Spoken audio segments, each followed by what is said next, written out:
Hey everyone, welcome. Today we're doing an Angular app. So we're going to use an API to get some stock market data and then we're going to graph it. Um, so let's just get started. I'm going to do a quick little demo of the app just so that you guys can see what this is going to look like here. So we'll just look up Amazon and it'll pull up it'll start by pulling up a graph of their maximum time frame that the API has for all of their data. So this goes back to 2001 here. You can see the price there. I'll just pull up Yahoo Finance so that we can compare. And there's that, and then you can adjust the time frame like this. So if you want to go to 1 year, then it will look like this. And let's try 6 months, 1 month. Nice. So the volume bars here actually look a little different because they're on a different scale than they are on Yahoo Finance. But that's just kind of the nuances app to app. So this is what we're going to be building today. And if you guys want to follow along, you can go to my GitHub and clone this repository, Yahoo Finance, right here. So the way I set this up was with a start and end file. So if you want, you could just clone this end file and you'll be able to run everything. Or if you want to follow along, start with the start and we just go from there. But one important thing I want to remind you is this big heading that I made in the README. Make sure that you run these 3 commands with whatever package manager you're using, because this is not going to come with the node modules file. So you want to be able to install your dependencies so that our stuff will work. Cool. So here's what the start file is going to look like. I set it up like this, guys, so that pretty much just to keep the video short, because I've tried to make this a bunch of times and it ends up being really long when I'm like setting everything. It's just a ton of typing, honestly. So I already added into our component, our template, just the kind of the page elements that we're using. So these work already, but they won't do anything. So this isn't going to do anything for us, and this graph is never going to render a graph. We're going to write all of that JavaScript, but what we already have here is all of the modules that we need are imported, so no need to even go into the app.module, and pretty much everything is set up, and we have also our dependencies in our Angular JSON. So this is, let us use chart.js, and we also have our 3 methods, which are going to create all the functionality of the app pretty much. So our onKey method is what's going to be listening for the user's keys in the search box. And then the onChange is going to be listening for completion of the search. And onTimeChange is going to listen for a selection here. And I've logged each event to the console here, so we can just take a look at all of those real quick. Here would be a key. So if I type G, you're going to get this key event, and it'll say that you hit the key G, and your key right here is G. So that's all we're really interested in there. And then when you navigate away from away from your input, we are going to see this change event right here. And this tells us that, well, it actually kind of just has a ton of stuff we don't really care about for this project at least.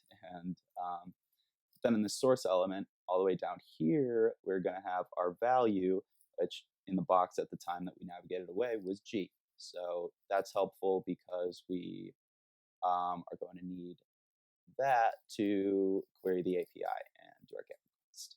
And then if you use this box, you're going to get the value that comes from this time frames object that I've already created. This isn't going to change at all throughout the video. So we're actually getting this time frame value because that's what I'm having it pass.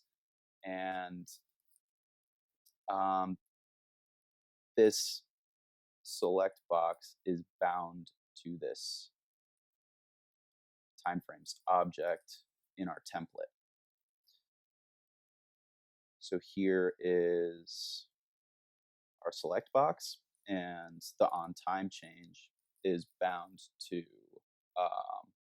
our timeframes object here in its options list. So this is all set up so that we get this value returned, which is once again the time frame value, and that I've just set up to be the number of trading days in the corresponding label. So that gave us 62, which corresponds with 3 months, and that's just what I've found is on average the number of trading days in 3 months. So that's not going to be perfect. Obviously, there will be 3-month time frames where there are more or less holidays and the stock market is open for more or less than 62 days. But this is on average what I've found to work well. Great. So we are going to start with our typing method. So this box is going to be listening to our keys, and that is all going down right here in our onKey event, or our method here.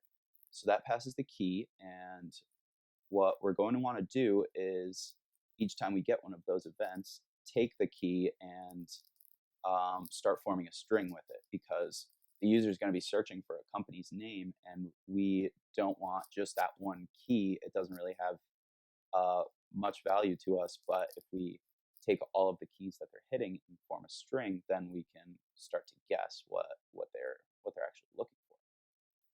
So what we're going to do is just make a new string right here. We'll call it keyword. I'll just set that equal to an empty string. And then here, we're going to say that every time we hear the key, we'll do this dot keyword. And we'll concatenate on with plus equals our key. So this key that we're getting here is the whole event, because that's what logs to our console there. So we don't want to concatenate this onto our string. We want to just concatenate on our key here.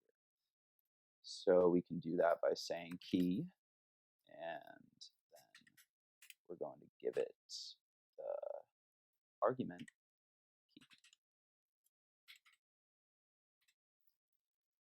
And we will log that to the console.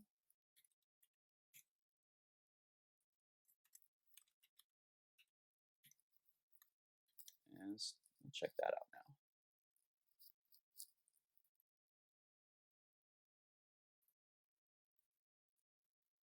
Show ABC.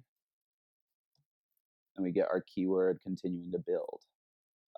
So that is all set. And now we're going to introduce the API.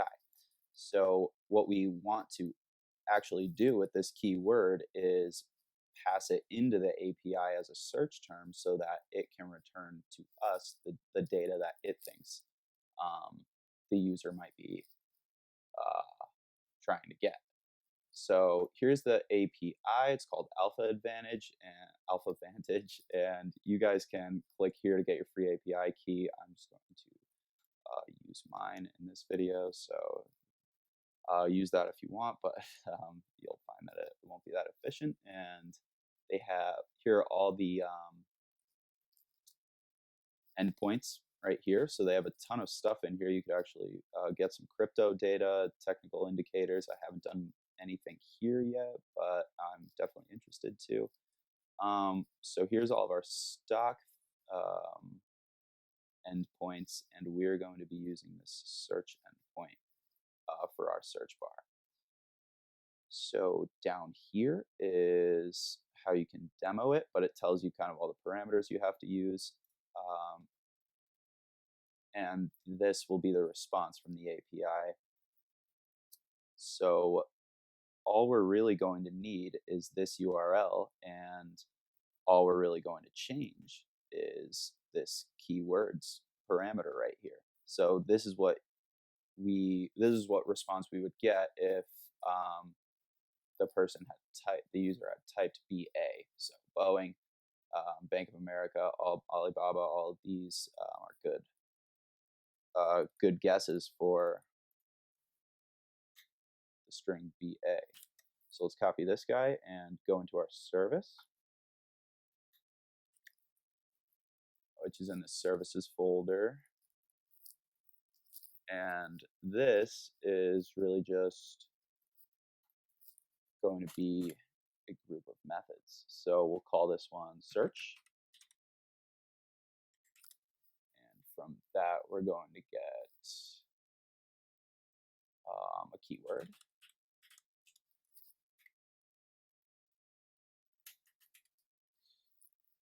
And then up here, we're just going to define some of our variables. So our URL,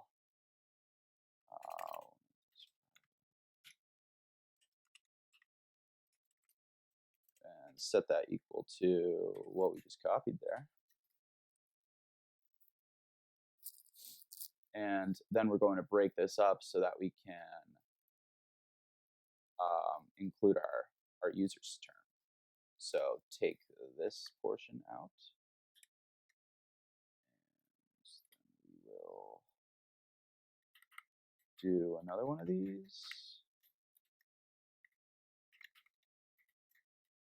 We'll call this end.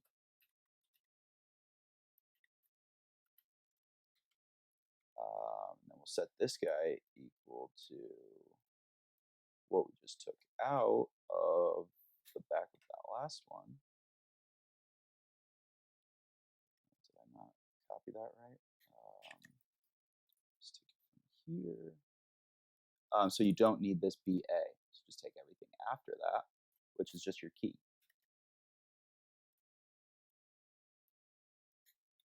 Paste that in, and you're going to want to replace this demo with your actual key, which is free, by the way. Just got to give them your email. Cool. So that is in there, and then the response or the GET request is just going to be returned.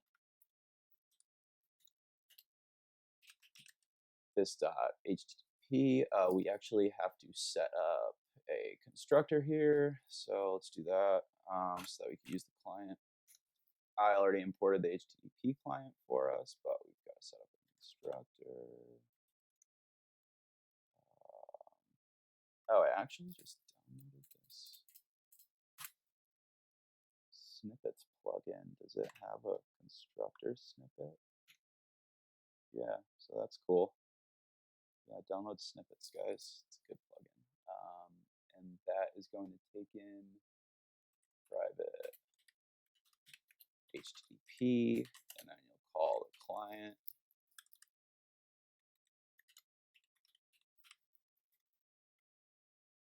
Cool. That's all we need there.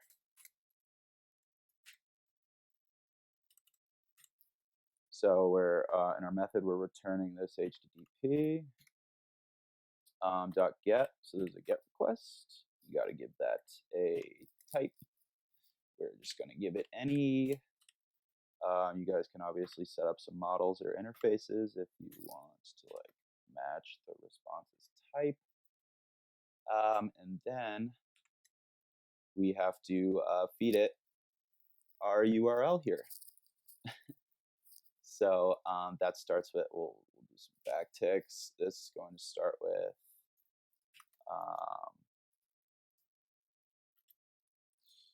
this dot URL.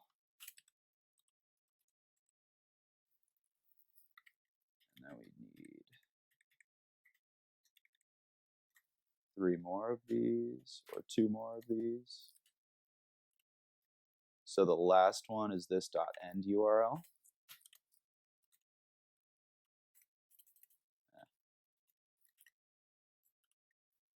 End URL.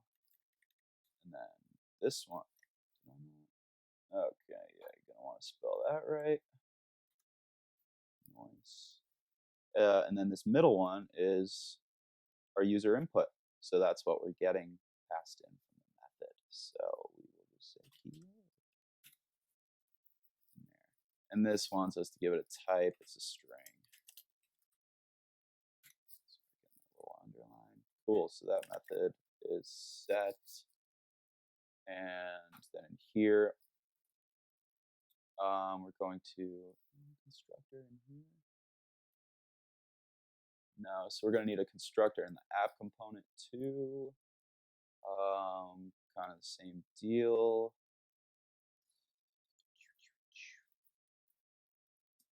Yeah, we'll just throw it in right here. This is going to take our service.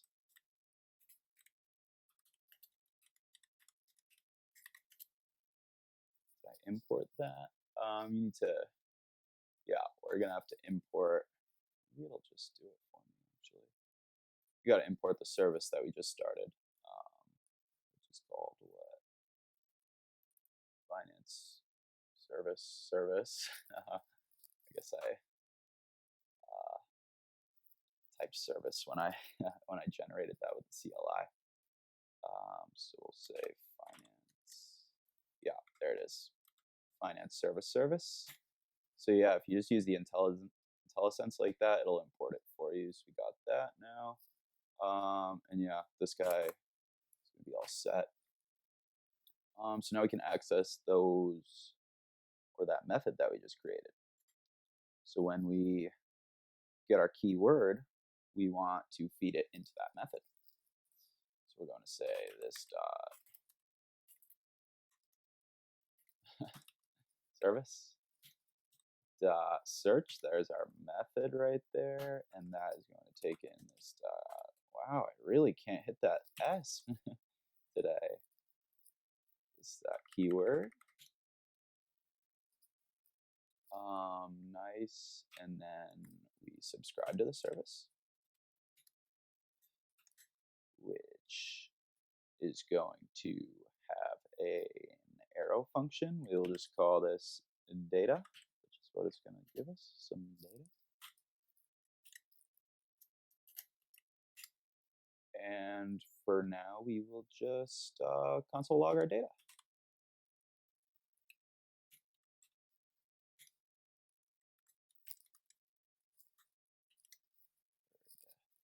So let's take a look at this.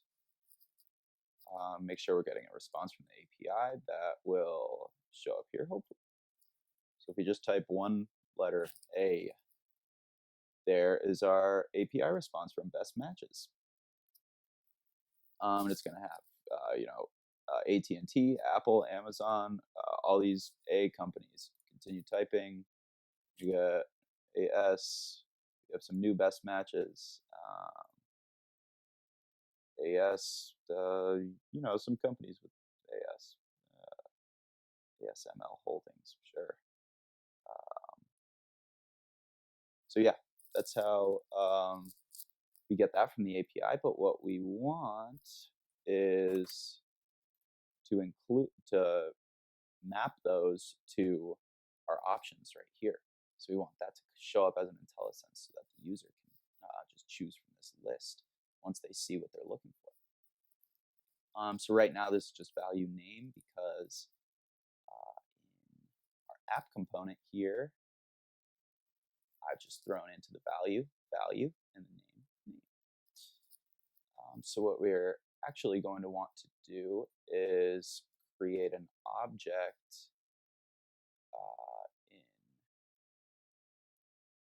here that will have all the data that we want, and then we'll bind to that object in our options. So what we're going to do for that is start by just saying, I'm just making a local object. We'll say let's search data.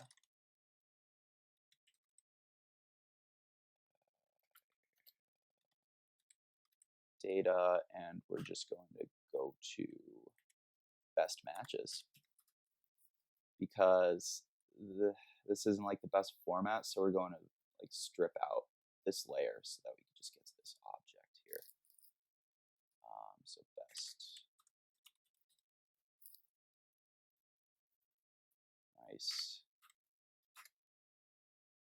And then we're going to start a for loop because we're going to loop through all of the matches and create pretty much an array of objects that has just the data that we want. So like when you type in here, you get the symbol up here and the full name of the company down below.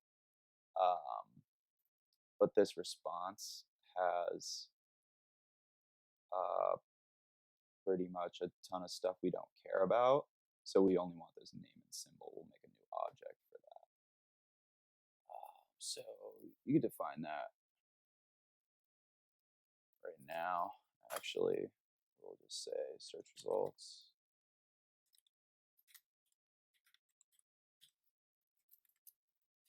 Set that to an empty array. And then our for loop, I equal to 0.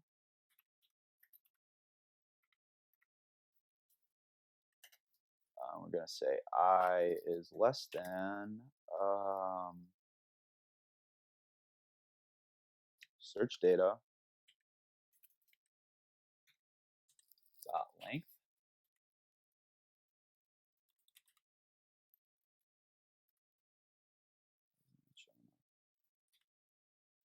That should be fine.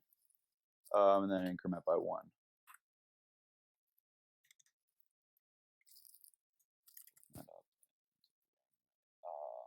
We loop through there. We're going to say this search results.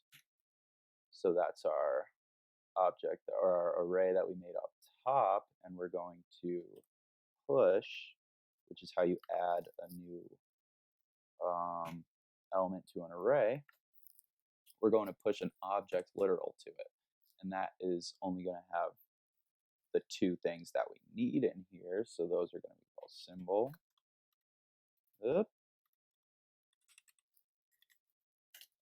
Which is going to be search results or search data.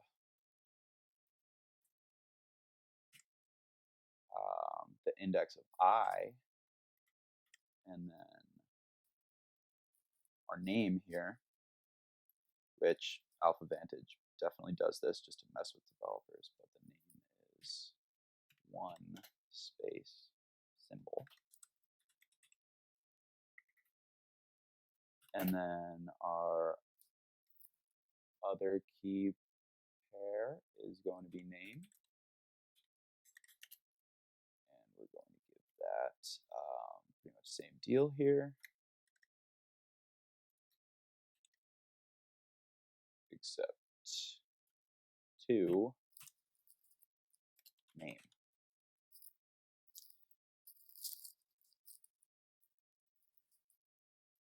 Yeah, should be good. Close all those.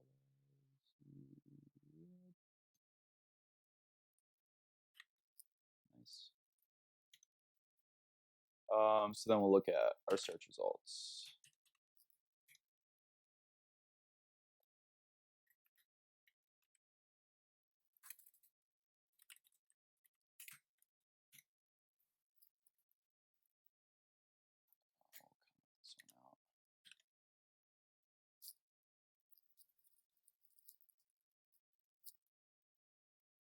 Cool. So now when we type,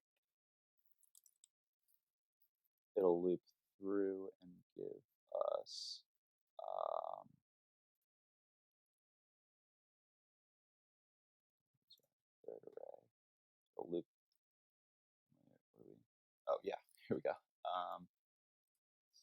will give us all our results.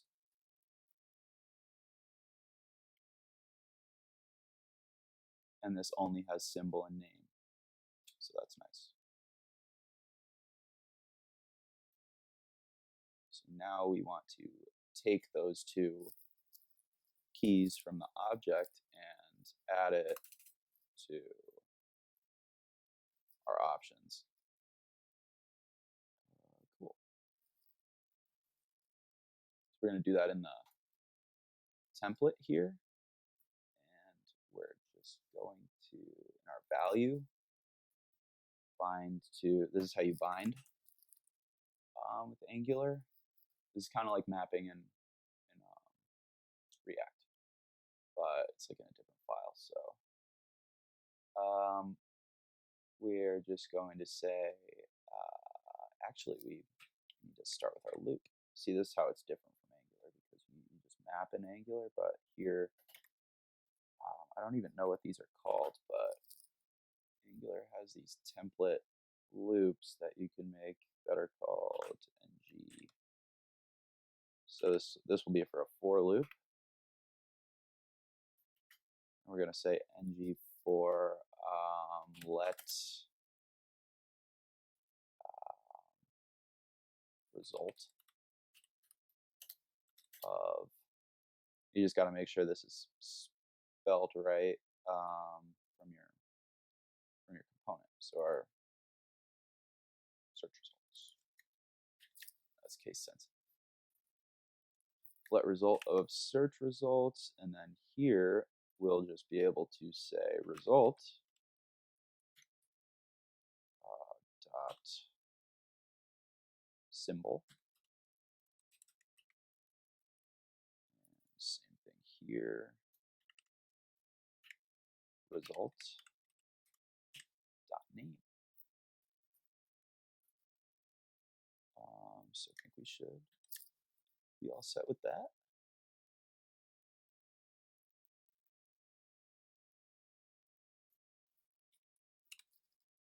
Yeah, there's your suggestions there. So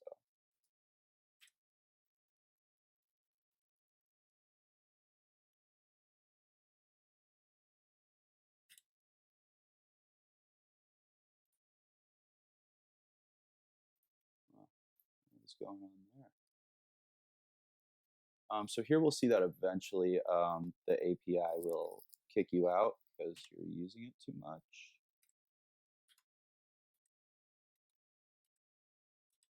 Or maybe not. Yeah. So eventually you're not going to get anything back, and your response, oh, usually there's like a little what up from Alpha Vantage, and it'll say like, I don't know why that didn't show up actually, but usually it'll say like, thank you for choosing Alpha Vantage. You're limited to 5 hits per minute on this endpoint, or 500 a day. And that's just like kind of something that we're working around with the free API key here. So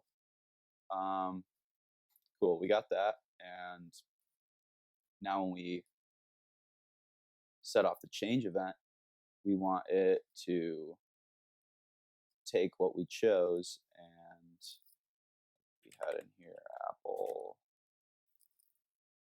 We want, oh yeah, so right here, like we're not going to do any like user controls for typing today, but you're going to want to add in some logic so that it'll pick up backspace and take out that S for you. But if you chose Apple there, then our event is going to say,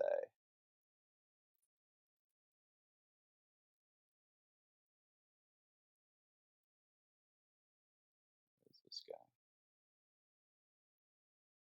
Oh yeah, Apple. So we want to take that from the event and put that back into the API. We're going to use this time series daily right here, this endpoint. So that one looks like this. Same deal, you really just pass in a symbol. So this is all going to be the same deal for us. The only thing we're going to want to change is this portion. Let's go back into your service and we'll make a new method here, and we'll call this get data, and that's going to get a term.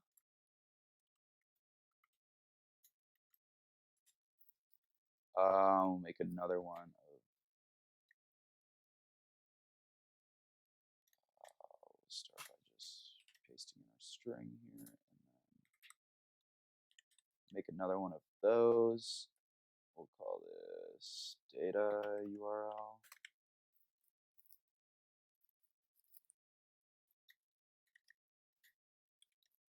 Put it in here. Cool, so now we've got this one, and it's going to return the same thing as our last one, except this .url is going to have to be data URL, and keyword is term. This guy type as well. Cool, so now we got that one, and that is going to go into our change event.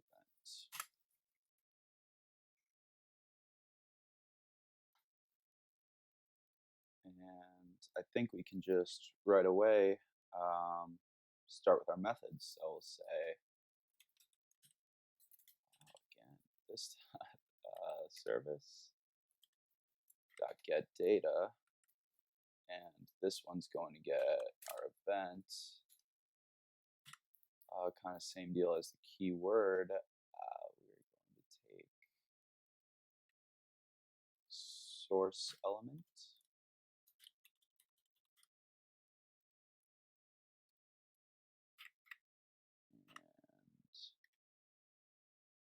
Value.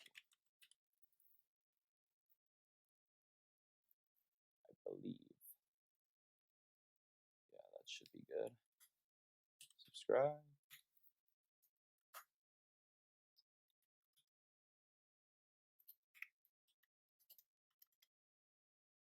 And we'll just take a look at this.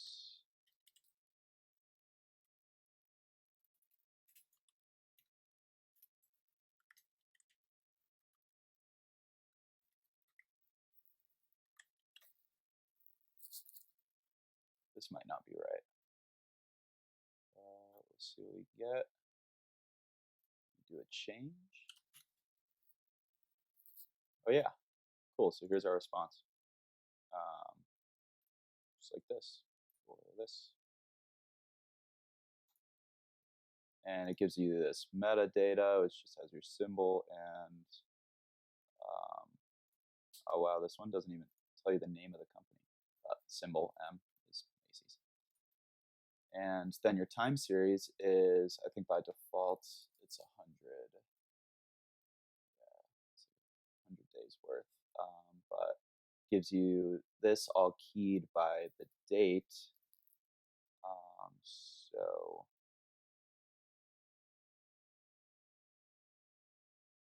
yeah, it goes backwards. So April 1st to August 21st, which was Friday.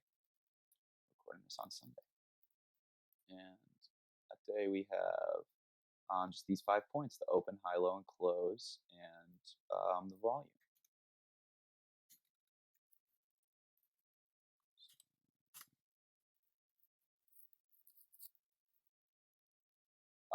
The close of the trading day was 6:26, so we just go to 1 day here, we got 6:26.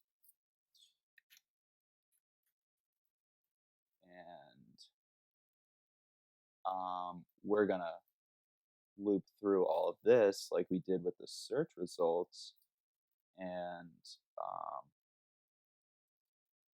map these metrics to data points that will go into the graph. So our graph is controlled by these objects.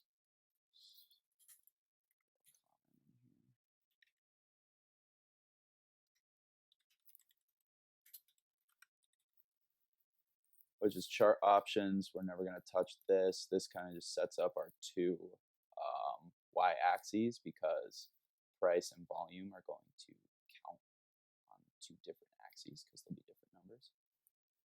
Chart labels. So this is set to this dot dates, which is right here, an empty array. That's going to be our x-axis is the chart labels. So we'll take these keys and loop through them, put them into this dot dates.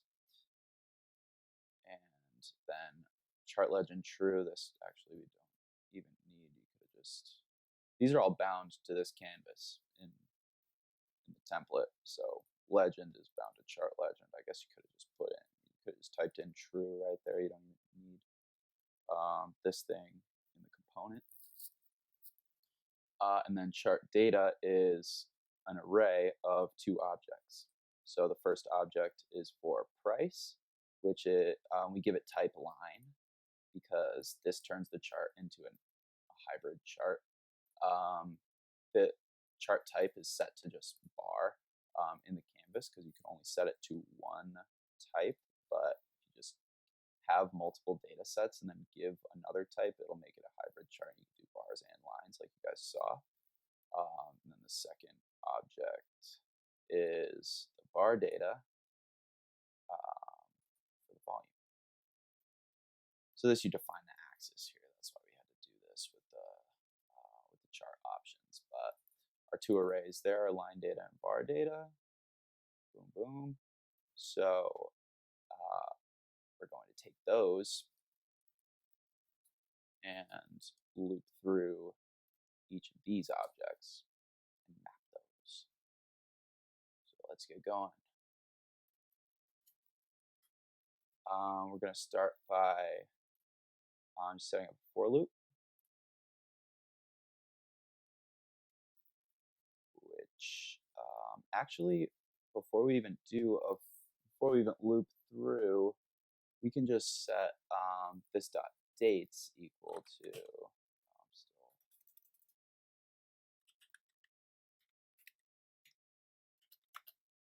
equals object keys.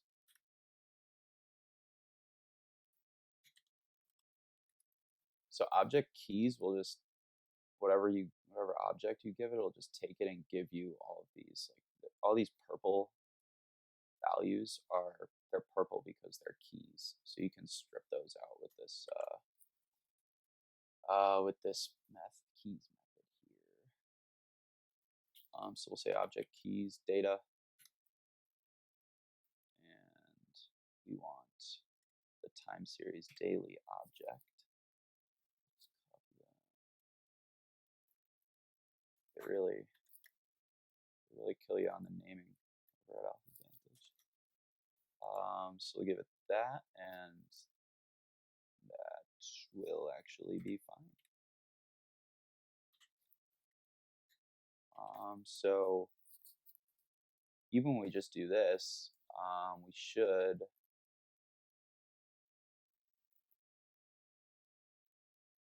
see those show up.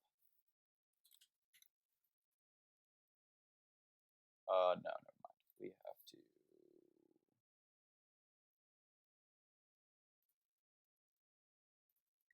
say this dot chart labels. So we're only changing the dates array here, but chart labels already knows that it's this dot dates when we spin up the app. So it just says, all right, this is the dates array. Look at that array. It's nothing. That's what I am. But now that we change the dates array, we have to say chart labels equals so dates is kind of a middleman here, honestly. Like you don't even need to do this. You could just start this subscribe by saying this chart labels equals it. But I just did it this way. I think it's so that this will actually show up right off the bat. That doesn't really matter that much. So now that we redefine it with the dates inside of it, we get these dates Oh, and these are going backwards because that's August. So we want to say that it's this dot dates dot reverse. Just use the reverse method on that, and we will be fine. Now we're going to same deal as the search results object, that best matches thing, how it was wrapped in an object that we didn't need. We're going to do the same thing for the time series data object because the data that we're trying to get to is nested in there. We don't want that. So we're just going to make a local event called daily.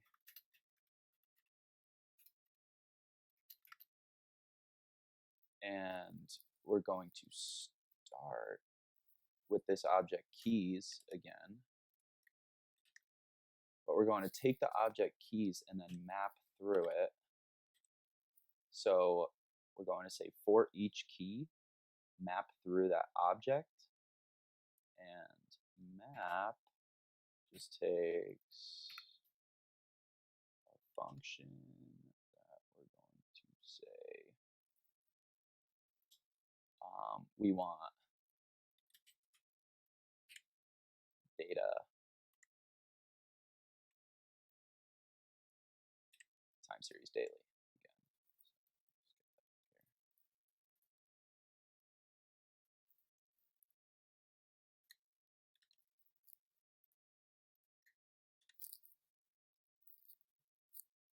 again. So not the best explanation, honestly, but the map method, look up the syntax. It's just saying for each of these keys, we want time series daily object. And that's going to have the index of E. So in that time series daily, it's a list of all those objects. We want just the one that we're on while we're looping. So now I've got that in this new daily variable. And we are going to loop through daily. Daily is going to have all of our groups of open, close, high, low data. And we are going to want to take that and loop through each one of them and then put them into their respectable objects. So daily.forEach.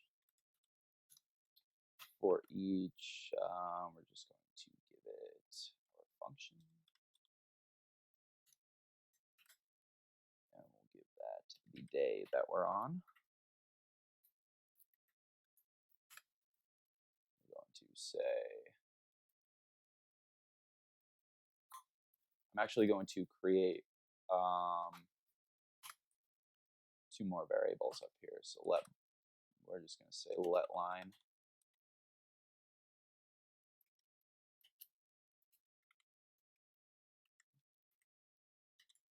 And let bar. Because that can't go there.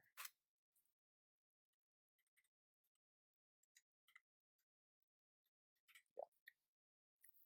Because we'll just add our data to line and bar, and then we'll step out of the loop and assign our actual arrays, line data and bar data, to those. We'll just duplicate them. So for each, we're going to go line dot unshift. So this is the same as push, except it does it to the front instead of to the back. So could have done that with dates right here. We could have just actually no, because we just set it equal. So that's why we reversed. But unshift, same as push, it's just adding to the array, except in the opposite direction. And we're going to unshift day. And then our names of our objects, just like before with our search results, we're going to unshift for the line, right? Yeah, we're working on the line. We'll just do the close price. But any of these will work, honestly, as long as it's not volume. So we give it that.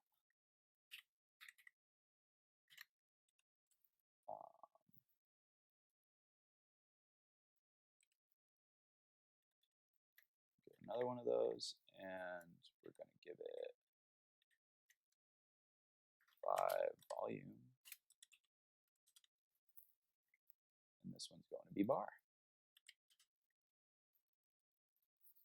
So there we go. We'll have our arrays. And then outside of our loop, we're just going to say this chart data. And we're going to say chart data with the index of 0 because there's 2 objects in the chart data. So the first one, dot data, so we want to leave everything else alone. Set that equal to line.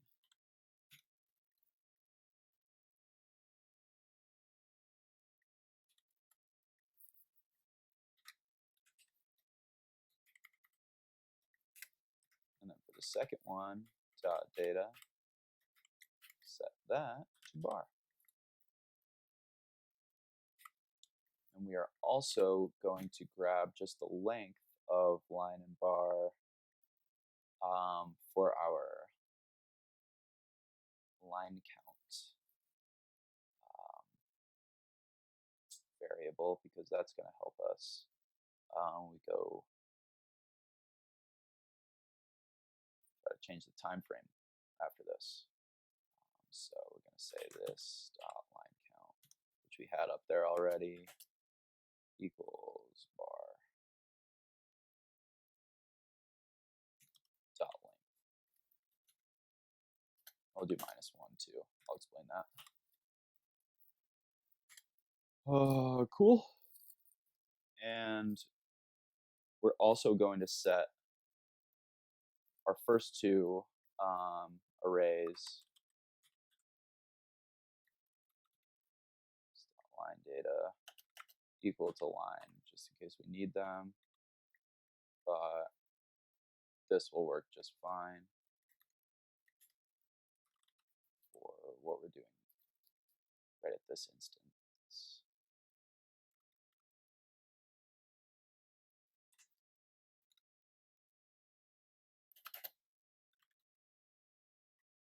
Cool, so now we have that. We have that data globally too.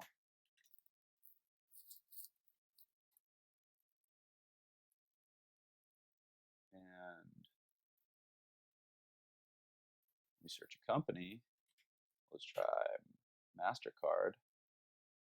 We get this, 100 days of data from MasterCard. So let's make sure this is right.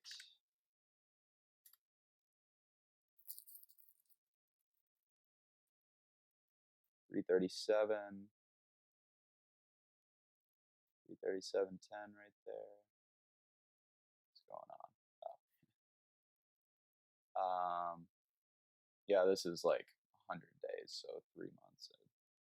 Yahoo doesn't really have 3 months, but you know, right around here, that's where we would get that. Cool. Next step is our time change. So now that we have our data showing up, we want to do something with this event. We want to take this 251 and say, this is how many days worth of data we want to be looking at. Now, this is actually all we're getting from the API right now, which is only 100 days. So we have to do for that is you have this optional output size, which is by default set to compact, which is 100, but you can just change it to full. And that will give you whatever Alpha Vantage happens to have for that company, I guess. So we'll go back into our service. And in our data URL, you just want to make this in between two ampersands. So add another one there. And we will say output size equals full.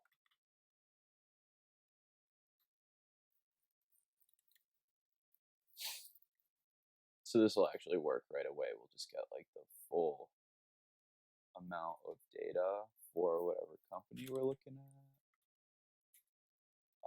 It takes a little bit longer to load up here because it's a lot. Yep. So it gives us this massive dump of data. Oh, it'll even tell us in our object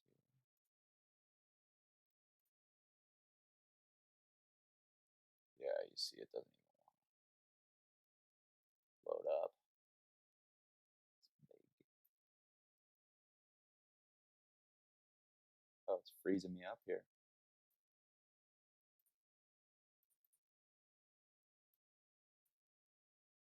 Yeah, it doesn't really matter. It's like 5,000 objects. But what we're going to do is with this time frame,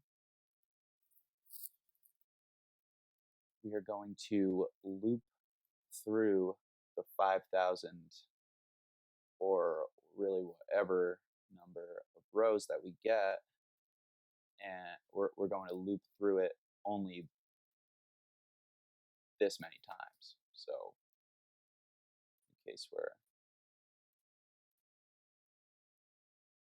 this guy's all just messed up from that, that'll fix itself in a second. But in the case where we had 251 before for 6 months, I think, or for 3 months, it'll look through those 5,000 objects and take the first 251 of them. So we're going to use this time frame variable to limit that. So we're going to start with kind of the same thing, same idea that we used here. We make these low variables so that we could use them. We're going to do the same for dates too.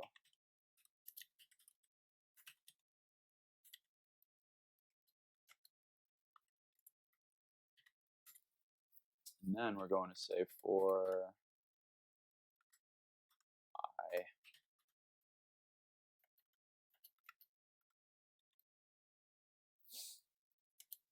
then I is less than time frame. So that's our, well, that's the number that we're getting here. Just increment by 1.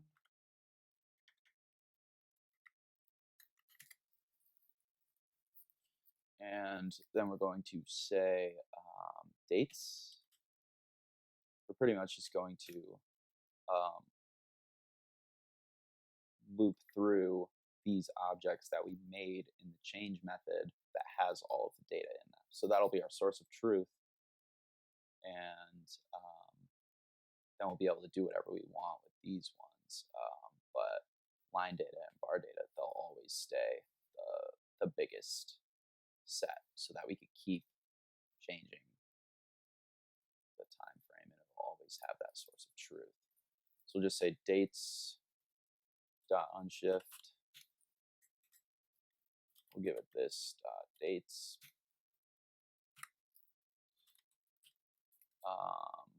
And we're going to give that this dot line count, which we set up as the length, so the total length, minus I. So what this is going to do is, since this object, time series daily, starts from the beginning, it starts in 1999, we want to go to the index of its full length, which is the end, which will be August 21st in this case, and then subtract the number of the loop that we're on, because if we want to be seeing like only 1 month of data, we want that to be the most recent month. So we're going to start taking the data from this long array of objects. We want to start in the back where the most recent data is. So line count minus I is how we're going to accomplish that. And you can just get 2 more of these, because we're going to be doing the same thing for line, bar, and then, ooh, that wouldn't work.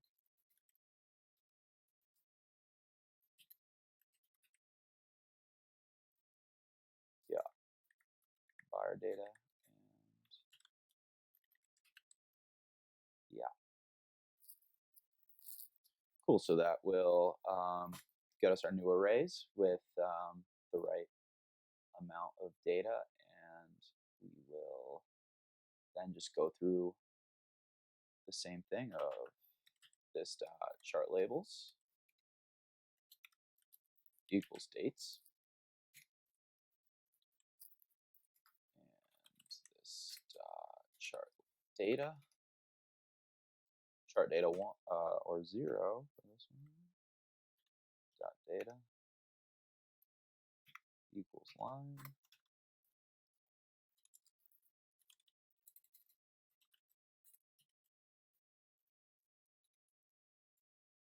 chart data 1 equals bar. Cool, so let's see how this looks.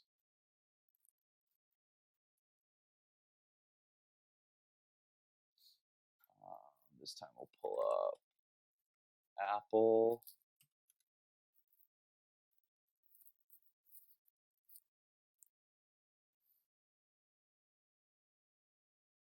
So we'll start here. And we see the entire data set all the way back to 99. And this actually shows you the 10 to 1 split that they did. So that's kind of a difference between certain stock sites like Yahoo Finance adjusts for this, and you'll just see a smooth curve for Apple. But this is going to show where the price was building up, and then they did a split, and it dropped all the way down. They're about to do that again. We'll see it again. So it's that, and then we'll see if we can, pivot our time frame. 3 months, so that'll be August 20th back to May 27th. So this is rough. Those are the time. Those are just the values that I found to be working. Cool. 1 year. Everything looks good. Nice. So this is everything that we're going to cover today. So obviously, if you go to like 1 week, you're only going to see. Oh, this is actually the wrong number, because it should be 5, but that's just the object up here, set to 4. You see, nice. If you go to 1 week, you're gonna see a very broad trend here. So this isn't very helpful for someone that a user that might be trying to use the app. Same thing for 1 day. You don't see anything. So that's kind of an opportunity here that we could continue some more development with. So there is going to be a more advanced video that I'll make soon, where we do some cooler stuff with kind of the closer time frames. There's other endpoints that we could use to be helpful for that. So that's going to be it. Thanks everyone for watching. I really hope that at least some of you learned something here. But the purpose of this video is really just to make people think. So I know this was very basic, but I hope that people want to kind of take what I'm showing here and do more, because this is a very simple app. So there's like so much more that you could do. Like this can be taken far further, and there's a lot more endpoints that you can use in this API. But even just in this endpoint, I mean, there's plenty of things that could be fixed here. Like this is definitely a problem, and other things that just come to mind are like, what do we do with the rest of this data here? Because it gives you the open price, the high, the low, and the close and the volume, but we're only using the volume and the close. So if you want to actually do something with all of our data, I mean, you can make some candlesticks with that. There's a lot more that could actually happen. Also, um, the API runs out of steam after a while. Like you can only use it so much. So how could we maybe do something hacky to get around the 5 hits per minute um, kind of parameter that we're stuck to? These are all just things that I'm thinking about that I hope maybe some of you are interested in looking into as well. So maybe Alpha Vantage actually kind of sucks, and there is a better source for just getting free stock market data out there. If there is, please leave a comment. I'm really completely open to any criticism that you guys might have on this video. That's the only way I'm going to get better here. So I really hope you guys enjoyed, and have a great day.